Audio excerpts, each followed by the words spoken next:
దేశంలో ఒక రాజ్యం ఉండేది. ఆ రాజ్యంలో ఒక శివాలయంలో ఒక అర్చకుడు పరమశివుణ్ణి నమ్ముకుని అర్చకత్వం చేశాడు. అర్చకత్వం అంటే మామూలుగా చేసింది కాదు, ఆయన ఉన్నాడు అని నమ్మి అర్చకత్వం చేశాడు. బ్రహ్మాండమైనటువంటి కరువు వచ్చింది. ఆ ఊళ్ళో ఇంక ఎవరు బతకలేక ఇంక ఈ ఊరు విడిచిపెట్టి వెళ్ళిపోతున్నామని చెప్పి వెళ్ళిపోయారు. ఆ వెళ్ళిపోయేటప్పుడు ఒక గమ్మత్తు ఉంటుంది.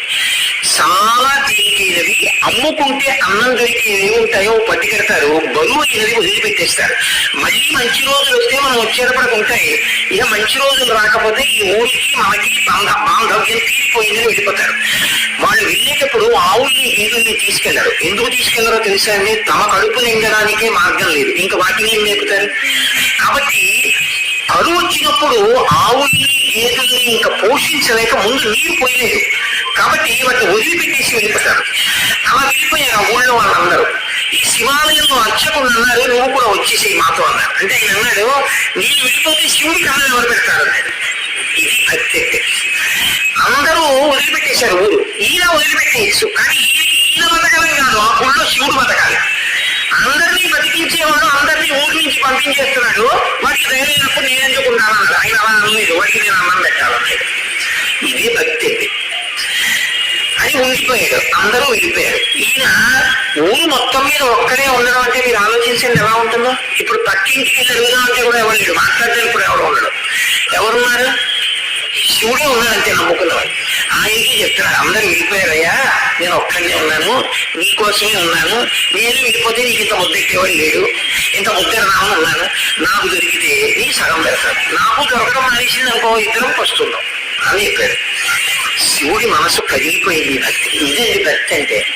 నేను అందుకే తరచూ ఒక మాట చెప్తా, భక్తి అంటే మనసు విప్పి భగవంతునితో మాట్లాడుట. ఓ స్తోత్రాలు చదివేయడము, ఇలా ఇలా ఇలా ఇలా ఇలా యాక్షన్ 500 భక్తి అనరు. మనస్సు ఇప్పి భగవంతుడితో ఉన్నట్టు నిలబడి నిజాయితీగా ఉండుట, దానికి భక్తి అని పేరు. నిరంతరానుసంధానము ఈశ్వరుడితో. అది తైలధార పాత్రలోకి పడ్డట్టు పడుతూనే ఉండాలి. కాబట్టి చూడండి, ఇప్పుడు కదిలింది ఈశ్వరుడి గుండె. ఆయన అన్నాడు, నువ్వు అక్కడికి నా కోసం వెళ్ళిపోయావు, పొందో పంచి నీకు చాలా డబ్బు వచ్చిన మార్గం ఒకటి చెప్తాను. నేను ఒక శ్లోకం ఒకటి రాసిస్తాను. ఈ రాజ్యానికి ఉన్నటువంటి ప్రభువు చాలా సాహిత్యమునందు మక్కువ కలిగినటువంటి వాడు.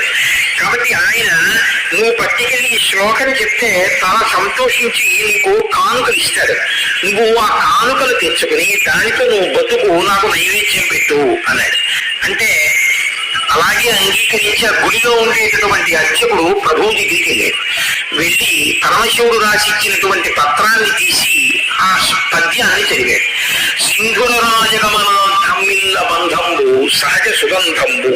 అందులో ఉంది, పార్వతీదేవి యొక్క కేశపాశము సహజమైనటువంటి సువాసనతో కూడి ఉంటుంది.